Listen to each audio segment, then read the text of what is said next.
Hello, magandang araw. So shoutout tayo dun sa mga sa mga nag-comment dito sa ating channel. Sir Jaire Hadamos. Hello. Jed Rodriguez, hello po. Hindi ko to. Yung tag lang po yung binabasa ko Lion Harp, hello. Nona to Perdena Vlogs. Tama ba ako? Tingnan natin to. Ano ba yung channel na to? Padernal Vlogs. Si Sir Nonato Padernal Vlogs. Ito isa, name nitong isa. Si Jane Pangan. Hello, Ma'am Jane Pangan. Ma'am An. Day Trader PSE. Tama ba to? Si Sir Jeff E. Iba yung tag dun sa Iba yung tags dun sa name ng channel. Sino pa ba yung mga nandito? Sir Eric.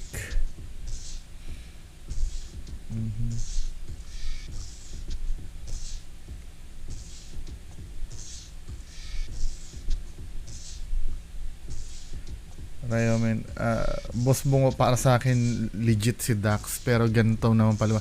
Hindi, yung tungkol kay Dax po na video, yung sa may salamin, yung may sumilip sa Campobello. Meron na pong may reaction video na po doon. Inamin naman ni Sir Dax yun na ganun. Okay lang yun. Si Sir Dax mismo yung sa kanya, booking. Sabi ni Sir Byron, ay sino mo natin mag-greet ng mga Happy New Year? Oy, Happy New Year sa inyong lahat. Ma'am Elizabeth De Asis, Ma'am Eileen Alegre, hello. Happy New Year. Tapos sino tong isa? Ano ba name nito? Si Ma'am Cecil Canlas, hello, Happy New Year po. Sabi ni Sir Byron Makuha, ang naniniwala sa peke, peke din. Alam mo ng peke, maniniwala ka pa. Yun nga magsabi na okay lang mameke, nakaka-entertain naman, kulang sa pag-iisip. Follower din ako ni Master Gala, pero yung pamimeke niya, di ko pinaniniwalaan. Mas okay na ako dun sa tour sa sementeryo kaysa gumawa ng panluloko tulad ni Red at Donsky. Kaya sana wag nagumaya si Master Gala sa kanila kasi nakakawala tuloy ng gana manood sa video niya. Oo, totoo yun. Maganda yung content niya na yun na yung pumupunta-punta sa sementeryo. Parang kasi may nagko-content ng ganun sa Amerika din Yung mga puntod ng mga sikat. Oo, yun. Okay yun. Kahit ako din dati minsan nung hindi pa masyadong nag-ghost hunting si Master Gala, nanonood din ako sa kanya nung dati. Yung curious ako, ano ba yung libingan ni ganito? 'Di ba? Ano ba yung libingan ni let's say Claire de la Puente? 'Di ba? Kasi parang iniisip mo normal din kaya ang libingan nila katulad ng ordinaryong tao. Yung mga ganun, men. Okay yun. Yun nga lang, yung paggawa ng peke talaga. Tapos ito meron ako nakausap na isang viewer.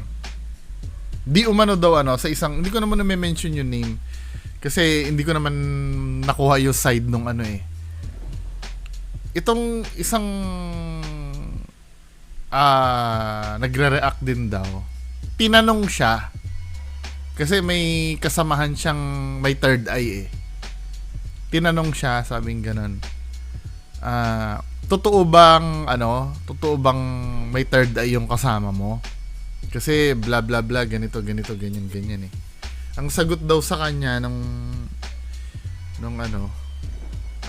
ang dami ng problema ng Pilipinas, wag mo nang problemahin yan. I mean, hindi naman problema ng Pilipinas yun Tinatanong lang kung yung regarding dun sa ginagawa niya may credibility ba.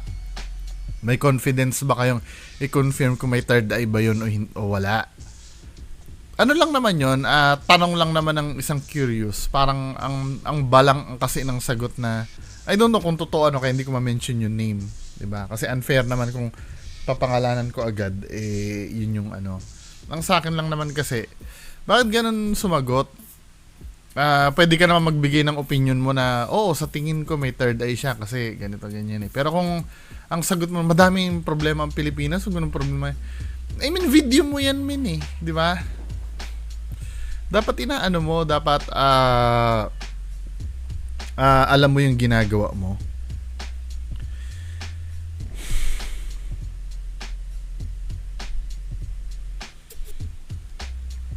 Hello, Joey Evangelio.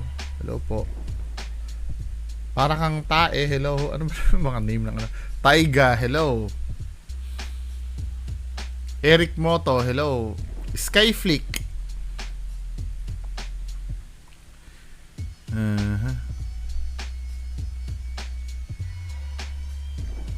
Sabi ni Skyflick, para sa akin yung application sa isang phone maka-capture ng multo ay isa sa mga dumbest thing na magagawa mo. Kasi program yan eh, kinocode yan ng mga programmer para makapag-produce ng randomized na output. Yes! Tama. Kaya hindi pa din talaga legit yan. Mas bibilib ako sa mga analog devices. Ako din, ganyan din ako, no? Kasi ang phone hindi naman yung gumagawa, hindi naman yung ginawa para makadetect ng multo. Kasi mga kababayan ko, ang cellphone ko nga, ang explanation ko dito, ang cellphone kasi mini computer to eh. So parang katulad ng computer, pag may application ka nilagay dito, questionable na yon. Gagana yung application na yon base sa command na ini-input ng ng programmer. 'Di ba? Unlike yung mga analog device, katulad ng Spirit Box, 'di ba? Nagsusweep ng radio, walang mamamanipulate doon. 'Di ba? Talagang conclusive yung lalabas dun sa analog devices. Yun talagang, kasi pag application kasi talaga kahit kailan hindi talaga ako si Ma'am Sheila May pala yun, yung itong flower.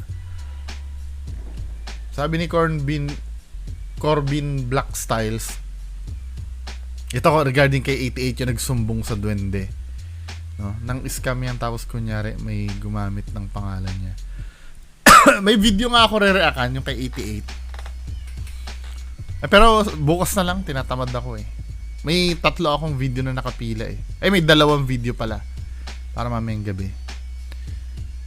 Sabi ni Raya Mensuko na kalokohan naman yan si Red. Kinakausap ng lupa daw. Hello, Bambiki Liski. Hello. Sabi nga, Sir B, natutuwa ako sa iyo sa tawa mo. Natawa din ako. Tuloy-tuloy lang sa ginagawa mo. Natutulungan mo kami. Sabi sa inyo eh. Kahit paano may natutulungan pala ako eh. Kung wala, maraming napapaniwala nila sa kalokohan nila. Ayan na naman kalabog, nakakasawa. Dapat sinusugod na nila para makita ang ebidensya kung ano ang meron sa nakita nila. Iniiba ang direction, halatang may iniiwasan talaga. Yes, totoo yun, pattern yun halimbawa nandiyan na yung target sa harap mo, iiwasan pa ng camera. Nakakahiya yung ginagawa ni Kuya Red. Grabe siya. Kuya Red, maawa ka naman sa sarili mo. Alam din niya mismo na namimeke siya, kaya lang ayaw niyang tanggapin ang katotohanan. Nakakairita na yung ginagawa niya, yung walang kabuluhang protection prayer. Nababastos yung faith ng iba dahil dito eh. Diba? Nakikita naman na walang epekto. Paulit-ulit na lang nag-iisang prayer na binibigkas niya. Wala na ba siyang alam na iba, nakakasawa na kasi. Well, ganito kasi yan eh. Katulad nung, mamaya kay Jasper Ghost TV eh. Maganda yung ginagawa ni Jasper Ghost TV na effects do sa video niya. Ang technique kasi dyan, para hindi magsawa yung nanonood, dapat ibahin mo naman ang style. Kasi ito, 2 years na sila eh. Sila Kuya Red, sila Sir Donsky. 2 years na kasi sila nagaganyan eh. O 2 years or 3 years. Whenever Dapat nagbabago na, may bago din dapat na ino-offer. 'Di ba? Kahit yung style mo ganun pa rin, pero dapat may bago kayong ino-offer sa videos nyo. 'Di ba? Yung style okay lang yun kasi trademark mo naman yun yung magano. Pero yung halimbawa paulit-ulit na lang yung lugar, dito may nakakulong na demonyo dito, etc., 'di ba? Parang ano na eh. Then ito, napukaw ang daming nag-flood ng comment si Sir Balentong TV. Sabi ni Sir Balentong TV, ang Ghost Hunter, kung fake ang Ghost Hunter, sabi niya, fake din ba laruan mo? Gusto din naming makita evidence kung fake ba laruan mo na hindi nabili mo lang sa Divisoria bargain. Ito daw. Sabi niya, kung fake daw ang Ghost Hunter, ask din ba namin ang laruan mo? Gusto mo rin ba namin makita?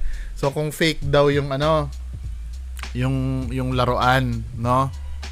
Granting no, men, lahat ito fake. 'Di ba? Lahat 'yan fake. Ano ngayon? Kinlaim ko ba na lahat 'yan ay totoo?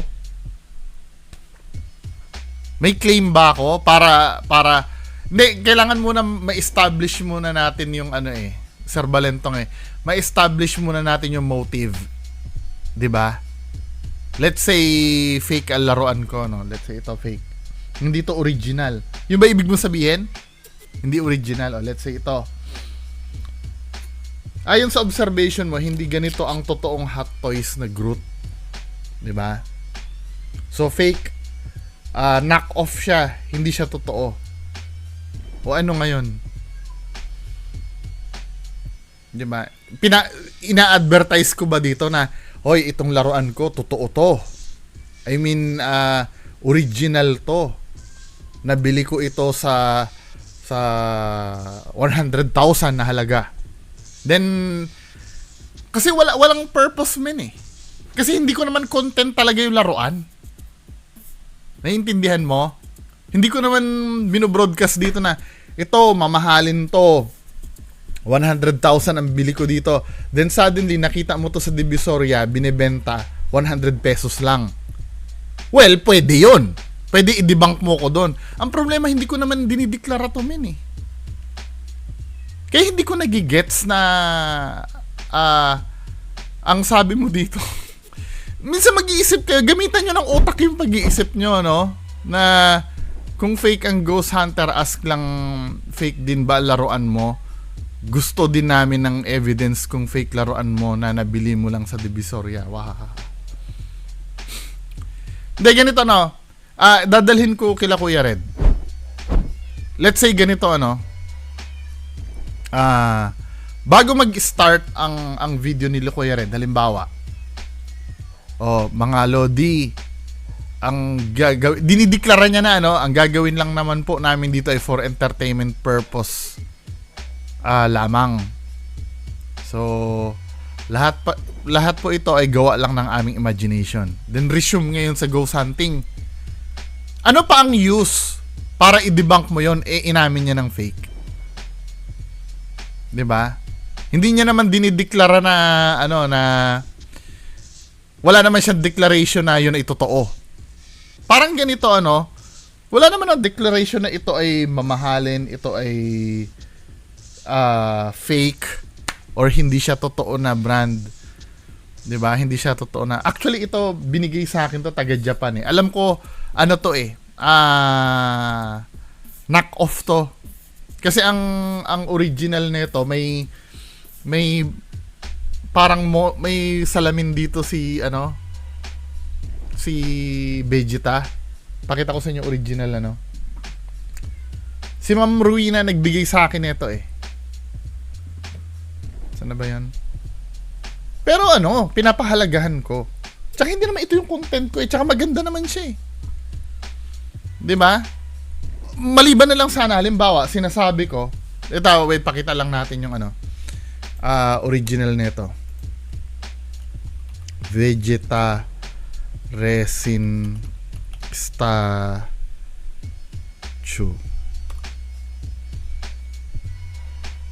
Saan na ba yun? Wait lang, hinahanap ko lang yung yung original na ito. Ito yung original niyan eh. May salamin si Vegeta. At $800 yung original nito. Pakita ko sa inyo ha. Ito. Yan. Ang original nito 800 ano. So 44,000 ang original nito. At ang original nito merong yung sa mata. Yung parang ay hindi nyo pala nakita, sorry. Yan yung meron sa matang napapalitan naman to ng ulo, may black na ito eh. Di ba? May ganyan. Tapos may So ito yung orig. Tama. Ngayon, knock off tong nandito sa akin. Replica. Ano ngayon ang kinalaman nun ngayon? Hindi ko naman kino-content. Di bali sana ganito sasabihin ko sa inyo. Alam mo itong original to. Okay lang sana kung ginaganon ko sa inyo eh. Niloloko ko kayo nun. Pag dinideklara ko na original to pero hindi naman. 'Di ba? Wala akong 'di ba nakikita niyo yung diwa nung sinasabi ni Balentong. 'Di ba? Wala dito yung issue men eh. 'Di ba? Ang kontrahin mo yung sinasabi ko dito sa valid yung sinabi mo sa akin kung binablog ko na ito ay totoo. Ito ay nagkakahalaga ng 44,000. 'Di ba? 'Yun ang iano mo sa akin. 'Yun ang ibanat mo sa akin. Kasi kinokontra mo ko noon eh. Pero yung out of nowhere, magsisilip ka dito sa tabi ko. Na, oy, fake yan. Halimbawa, sing-sing ko rin, fake yan. Anong mapupuntahan natin doon, di ba? Halimbawa, may suot ako sing-sing dito na, oy, fake yan, sing-sing mo. Bakit sinabi ko bang totoo to? Di ba? Yan ba, yung mga ghost hunter ba na kino-content ko, sinasabi ba nila totoo? Oo, sinasabi nila totoo yung ginagawa nila. May proof ako, sinasabi nila yon. Ikaw, may proof ka ba na sinasabi ko totoo to? Wala, di ba? Isipin mo naman yung sinasabi mo, men. Ano ba? Kasi hindi ko ito yung mga example ng pathetic na comment na hanap puntos eh. Actually, kahit baka ito nga lang hindi ka makabili eh. Itong replica nito eh. 'Di ba? Tingnan nyo kung magkano yung replica nito. May kamahalan din yata replica nito eh, ni Vegeta eh. Pero it doesn't matter. Hindi ko nagigets yung punto nito, men. Dami mo pang Finlad, oh. Pero yung argument na fake yung video mo, 'di ba? Hindi mo naman kinaklaro din na fake yung video mo. Hindi mo nga mapatunayan na totoo yun eh.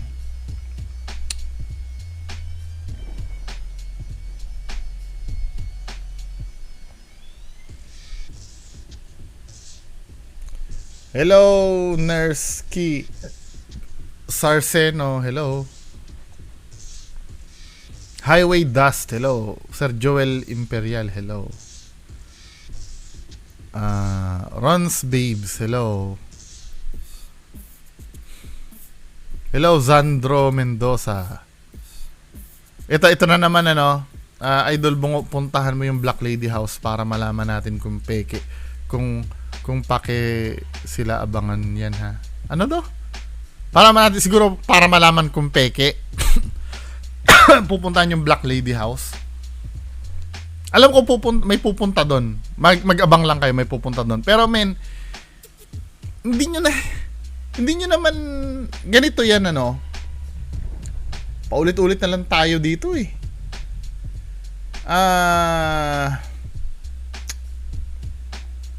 Puntahan mo yung Black Lady House. Unang-una po, Sir Magalo na vlog. Hindi po problem yung Black Lady House. Tatanungin mo ako, may multo ba talaga doon sa Black Lady House o wala? Hindi ko po alam. Pero ang pinupuna kasi dito yung video eh. Yung video yung mali. Parang ganito yan, ano? Parang ganito. Pumunta ako sa isang lugar na delikado. Ano bang lugar sa mundo ang delikado? Basilan, ano? Basilan. Ganito. Pagpunta ko sa Basilan, I'm so sorry kung may matatamaan na. Iba, fictional, ano na lang fictional. Halimbawa, sa Barrio Ampalaya. 'Di ba? Tanyag ang Barrio Ampalaya na fictional lang po 'yun, hindi po totoo. Example lang po 'to. Kilala ang Barrio Ampalaya na maraming mamamatay tao. Maraming masasama ang loob. May mga holdapper sa Barrio Ampalaya. 'Di ba? Proven na 'yan. Marami ng report na talagang delikado do sa lugar na 'yon. Ngayon, pumunta ako do sa Barrio Ampalaya, nameke ako ng video na ako'y kunyari kinuyog doon. 'Di ba? Binugbog ako sa Barrio Ampalaya. Na naka-video ako, no? Hello mga idol, binubugbog ako dito, 'di ba? Binubugbog ako dito sa Barrio Ampalaya, nandito ako, nakikita niyo surroundings ko. Barrio Ampalaya nga, ano? Isa sa pinakadelikadong lugar sa Pilipinas. Binubugbog ako dito, mga idol. Yun nasabi ko sa video. Bigla may nag-booking sa akin. Yung video mo hindi naman totoo eh. Wala naman nang bugbog sa'yo dun eh. 'Di ba? Wala naman nang bugbog sa'yo dahil nakita ka ng mga tao doon, scripted yung ginagawa mo. Eh di na-booking yung video ko, 'di ba? So, ang hindi totoo doon yung video ko. Now, pwede ko ba ikatwira na pumunta ka sa Barrio Ampalaya para mapatunayan kung peke o hindi? Yung Barrio Ampalaya, proven yun na delikado talaga. However, yung video na ginawa ko, yun ang peke. Nagigets nyo? Ang in-scrutinize ng mga tao yung video ko.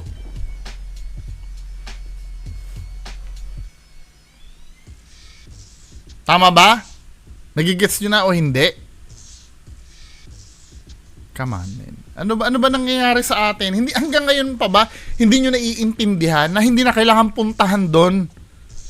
'Di ba? Sa video, ano ba yung mga indicators na peke yung video? Dito sa video na to, ano, panoorin niyo tong video na to, i-re-upload ko nga to.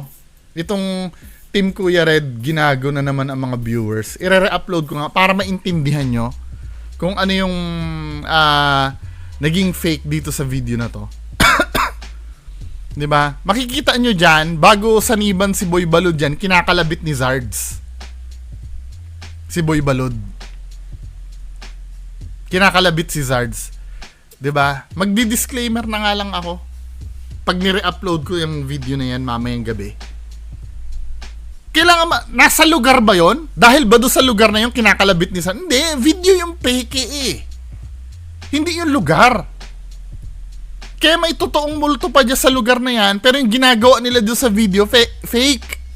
Wala kang magagawa doon, man. Ano ba? Ito sabi ni Ma'am Jean Peregrina. Hello po, Sir Bungo. Finally, I'm here. Please pakiread ang comment ko. Sabi niya ganun. At first, nakakainis ka. Pati nanay ko nagagalit sa'yo. Yeah. Real talk, pero addicted na po kami sa mga videos na learning so much. Sana po mapansin nyo.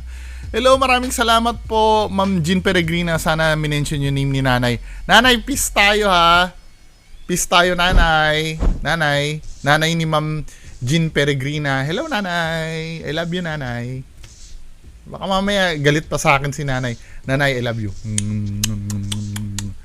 Anong ulam nyo, Nanay, ngayon? Kain kayo, Nanay, ha?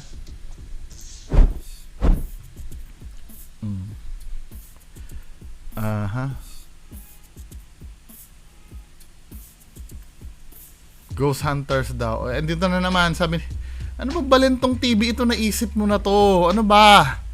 Baka pwede naman mag-content si Bungo ng tungkol sa laruan niya.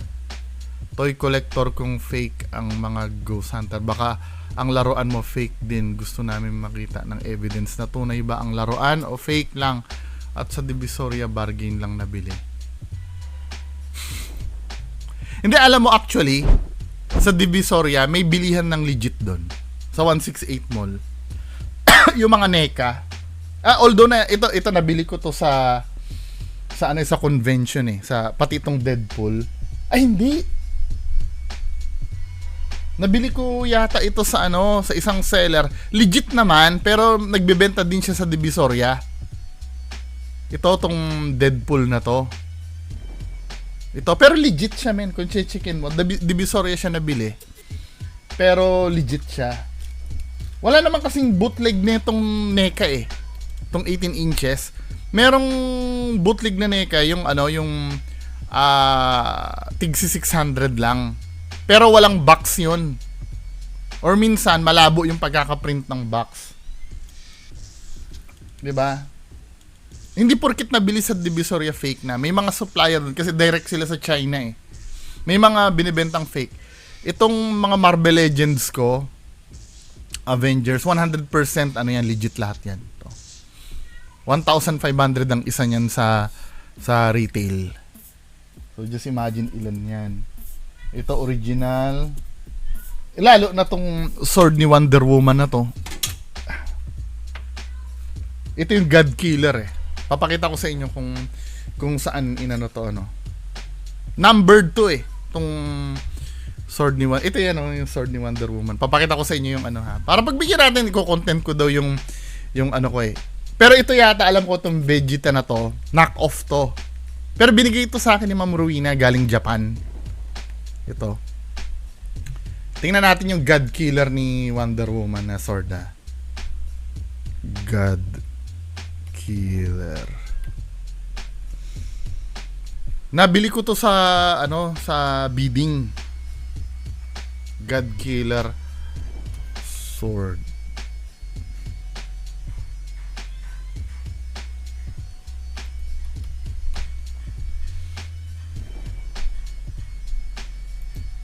Ito yan Dahil lang nga nag-commercial pa. Pagbigyan natin si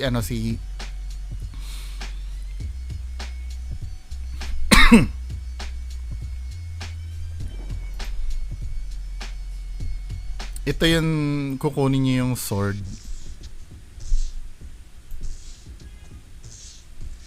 Ano ba yun? Kasi magwa Wonder Woman siya men Ito yan Ayan, 'di ba? Yan yung God Killer sword.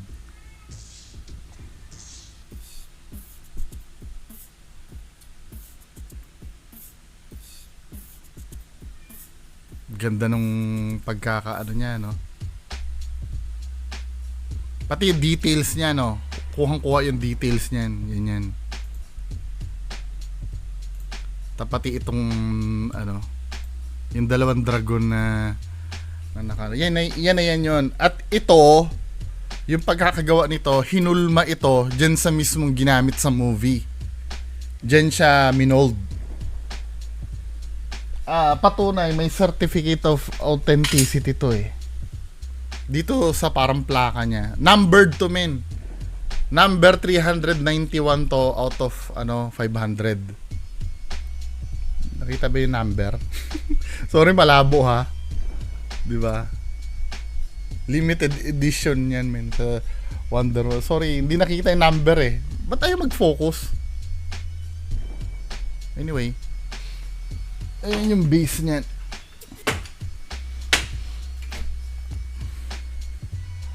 Kaya Balentong TV, 'di ba? Tsaka nonsense kung ano yung mapapala natin kung madideklara mo kung fake o hindi or nabibili sa Divisoria. Nonsense. 'Di ba? Men. Ano pa ba yung comment dito?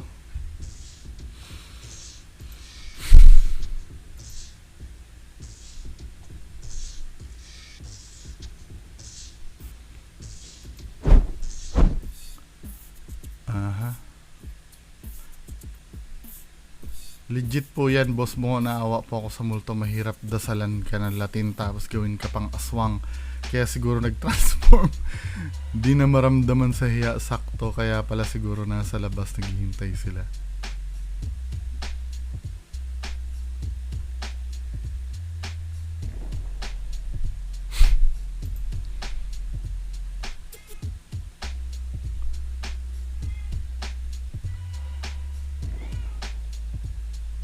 Kay Adventure Ducks ka sumama at Team Boss Rino. Sige, malay mo pagdating ng panahon.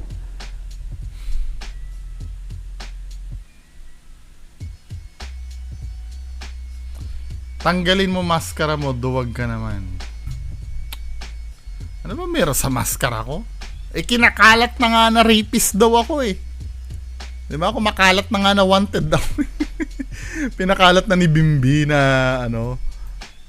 Ang bihira.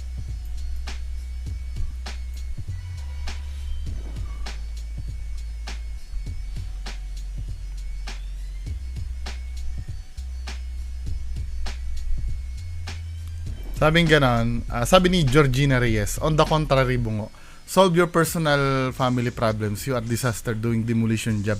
Anong demolition job sa ginawa ko? Inamin niya naman, totoo naman yung sinabi ko ah.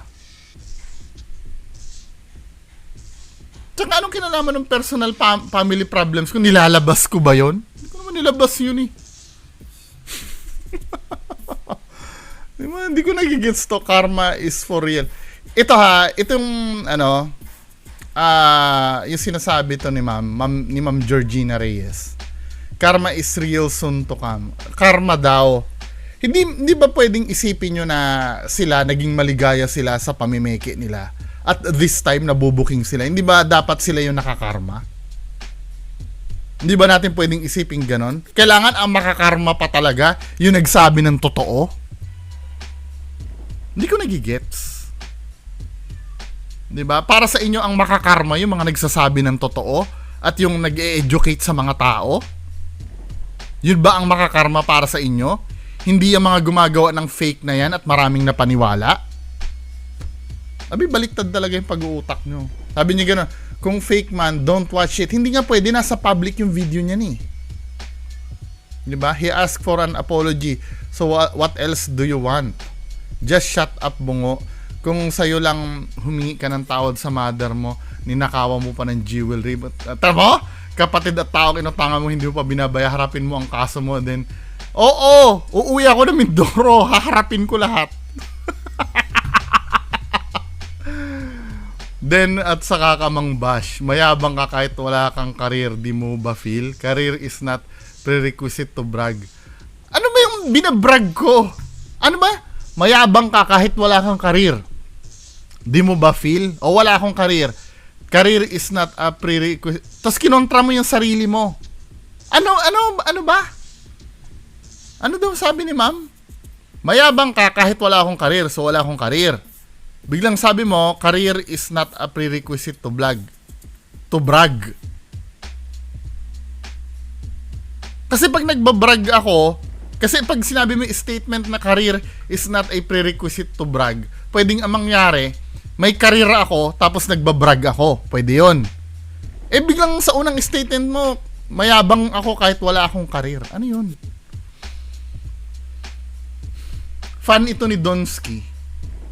Hindi niya pa naiintindihan yung nangyayari. Yung pagnanakaw ko ng jewelry sa mother ko. Kapatid at taong inutangan ko na hindi ko pa binabayaran.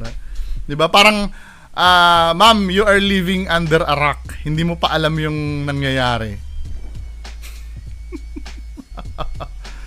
Diba, man? He asked for apology. What else do you want? Ayun, ganun. Kung nag-ask ng apology, so, ibig sabihin,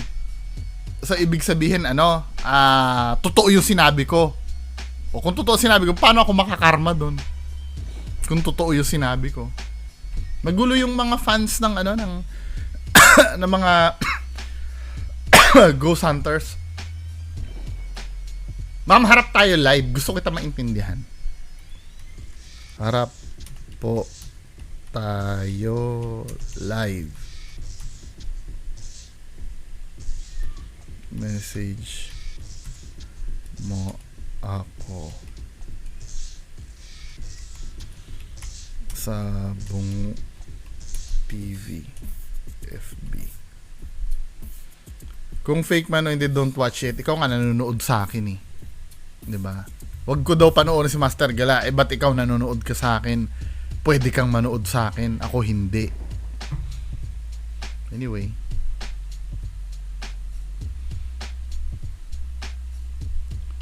Wala nga ulo pa ano sasagot. Hello Ma'am Rio, Glenn Gavida, hello. Kulang na lang si Don. Chris Bordan, hello. Dennis Balyete, hello.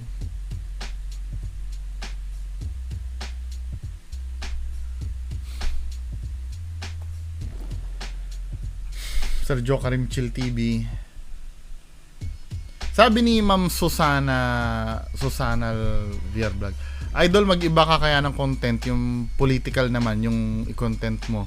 Feeling ko lang bagay sa'yo, nakikipagdebate ka at bawat pagpuna mo may resibo ka talaga. Galing mo kasi, di ka basta-basta lang namumuna ng walang ebidensya. Try mo. May mga tanga at walang alam sa batas na puro dakdak. Matira mo naman. Marami ako naging kaaway dyan, ma'am, na dati kong kaibigan eh.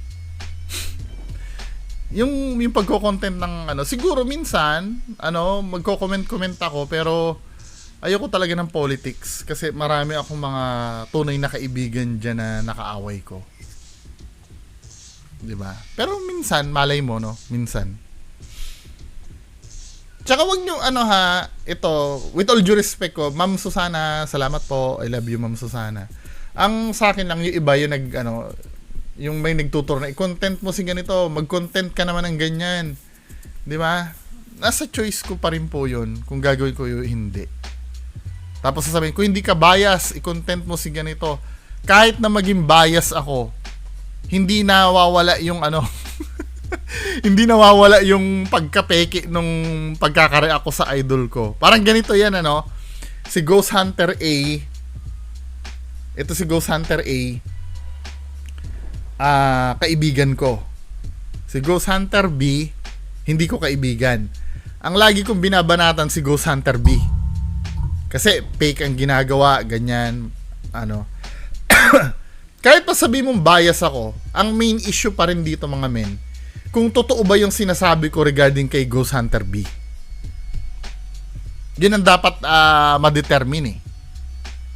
Pero kung totoo naman yung sinasabi ko kay Ghost Hunter B, I don't think na may sense na punahin mo ako sa pagiging bias ko. 'Di ba? Kasi wala naman akong sinusunod na panuntunan.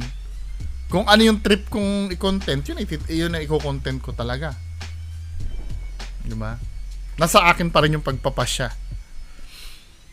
Maliban na lang kung halimbawa ganito kung sinasabi kong peke si Kuya Red, hindi naman talaga siya peke. At kaya niyong patunayan na hindi peke yung ginagawa niya. 'Di ba? Maliban kung gano'n, yun, pwede yun. Pero yung maghuhugot kayo ng ibang tao na yun dapat ang reaction ko, hindi si Kuya Red, wala kayong doon, wala kayong sakop doon. Wala kayong sakop doon, men. Ang sakop nyo lang kung totoo o hindi ba yung sinasabi ko. Yun. Glenn Gavina, hello. Sabi ni Ma'am Vicky Liski, sa totoo lang, Sir B, akala ko legit siya si Sir Gala. Naiiba siya sa Hunters, nanloko rin pala siya. Masakit ang katotohanan tanggapin. May nasasaktan talaga, Masakit siyang magsalita sa'yo. Pero yun ang pinakamasakit na ginawa niya na mas masakit. Nameke siya, hindi talaga nila matanggap at maunawaan na kritiko ka. Hinahanapan mo lang sila ng mali. Doon lang sa video kung totoo peke. Wala ka may kalayaan nilang gawin yung gusto nila. Patuloy ang kanilang pamimeke. Nagagawa nila yung gusto nila, hahanapan talaga ng mali. Pero mahusay kang mga tuwiran at pananalita. Nakaka-flatter naman. Ayoko naman basahin po ng hindi kasi ganito men, sa social media kasi, ito kasi madalas na hindi naiintindihan ng tao. na sasabihin na ninira ka agad. Ganito, ang pagkakaroon ng channel ay parang pagkakaroon ng restaurant. Mga kababayan ko. Let's say ako ay may karinderya, no? Hinahain ko sa inyo, ito yung mga potahe ko na niluto. 'Di ba? Now, sasabihin ko dito, bumili ako ng ulam. O bumili ka ng ulam sa karinderya ko. Ang binili mo adobo. Ngayon, kinain mo yung adobo. Tapos sasabihin mo, putang ng alat ng adobo mo, sobrang alat. Magkakasakit ako sa bato. Sobrang alat ng adobo ko. Sinisiraan mo ba ako? Hindi. Talaga naman maalat yung adobo ko eh. At yun, yung pagkomento sa niluluto ko, ay, kalayaan mo yon. Kasi binentahan kita ng isang produkto na hindi ka nasiyahan. Feedback ang tawag doon, kahit sa Shopee may ganyan. 'Di ba? Ikakalat ko pa na ito, fresh na fresh po ang aming mga paninda dito sa karinderya na to. Nakakain ka ng paninda ko, panis. Sasabihin mo sa mga tao na may panis na binenta yan. Sabi niya, fresh daw. Naninira ka ba nun? Totoo naman panis yun eh. Yung binenta ko sa'yo eh. O parang sa pag-YouTube, nilagay niya sa public yung video na yan para i-consume nating mga viewers. 'Di ba? Para sa atin, 'di ba? Binigyan tayo ng at sasabihin natin ngayon, magfi-feedback tayo regarding do sa video. Since wala kang deklarasyon na yan ay totoo o hindi, sasabihin ko fake. Okay lang sana pababayaan ko kasi nakita ko yung video mo, nakalagay naman doon. Ito ay for entertainment purpose lamang po ha. Hindi po totoo ang ginagawa namin. Gusto ko lang po na malibang kayo.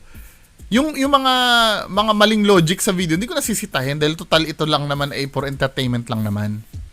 Alam naman natin na siya ay nagpapaligaya lang ng mga tao. Yun, hindi ko pakikialaman yun. Diniklara mo na eh. Kasi nonsense kasing i-debunk mo ang isang bagay kapag ang tao umaamin. Parang ganito yan, madalas silang sabihin, reakan mo yung mga video nila AlphaGo 01, nila 44. Umamin na yung mga yun eh. Bakit ko pa i-debunk ang umamin? Ngayon kung may maluloko pa rin sila, nakuha ko na yung word nila na sinabi nilang scripted sila. Kung may maloko pa, wala na akong business doon. Parang ganito yan, para matigil na tong kila Kuya Red at Donsky, aminin nila na fake yung ginagawa nila. Wala na rin akong pakialam. Kay Master Gala, umamin siya dun sa ginawa niyang fake. Wala na rin akong pakialam. Yun lang naman ang dun eh. Yun lang naman ang punto dun eh. Sabihin niyo yung totoo. Mahirap bang sabihin ang totoo? Di ba? Kung gagawa na naman ng video sila Donsky at Kuya Red at fake na naman, nandito ako para mag-comment na fake talaga. Kasi pinaninindigan nilang totoo yung inaano nila eh. Hindi mo pwedeng sabihin na hindi mo na business yon, wag mo na dapat. Ba't hindi ko pakikialaman yan? Nasa public yan. Yung sinasabi niya na kung fake, di wag kang manood. Choice ko kung manonood ako o hindi eh. Choice ko pa rin eh. Wala kayong magagawa doon. Wag niyo kong utusan na wag manood. Dumadaan sa wall ko eh. At makakapagsalita ako pag dumadaan. Itong ang video ko. Kung galit kayo sa akin, dapat hindi nyo rin ako pinapanood eh. 'Di ba? Kaya lang, pinapanood nyo rin ako. Hindi ko kayo masisi dahil dumadaan sa wall nyo itong video ko. Nasa public kasi ito. Yun ang dapat nyo maintindihan. Hindi yung, di wag mong panoorin. Ano yan eh, ano nang tanga yan eh. Oo, kung ganyan din ang katwiran, di sana pwede na magpalabas ng ng porn sa Philippine media. 'Di ba? Kung ayaw nila ng porn, di wag nilang panoorin. Pwede ba natin sabihin 'yon? 'Di ba? Bakit nakikialam pa ang MTRCB pag may kamanyakan na sinasabi si Vice Ganda? Bakit maraming taong nagagalit pag may maling pinapalabas sa TV? Kasi lahat tayo may kalayaan tayo mag-criticize eh. Di ba? Kahit nga manood ka ng Tulfo, kapag napapanood mo yung suspect doon, nagagalit ka rin, nakakapag-comment ka rin eh. Kay Tulfo na nagagalit ka eh. May nagko-content pa nga ng mga issue kay Tulfo eh. Kasi nga kalayaan natin lahat yon. Pwede mo ba sabihin lahat ng tao na yon, ano? Wag niyong panoorin. Di ba? Ang tanga lang ng dahilan na ganyan eh. Napakatanga ng dahilan. Sorry po ha. Ang napakatanga ng dahilan na ganyan. Yung, kung ayaw mo, wag mong panoorin. Hindi pwede. Nasa choice pa rin ng nanonood yan, mga kababayan ko. Katulad nga na sinabi ko, no, ayaw nyo rin sa ginagawa ko, pero nanonood din kayo sa akin. Kayo pwede, ako hindi. Ano ba yan, man? Huwag naman ganun. Anyway, sobrang overtime na ako. Yan lang po muna. Maraming salamat. Bye-bye. Gumising ka. Ito na ang oras para lumaban. Huwag kang umatras pag nasa katwiran. Panatilihing bukas ang isipan. Katotohanan ang ating sandigan. Sa kadiliman, huwag matatakot, pagkat liwanag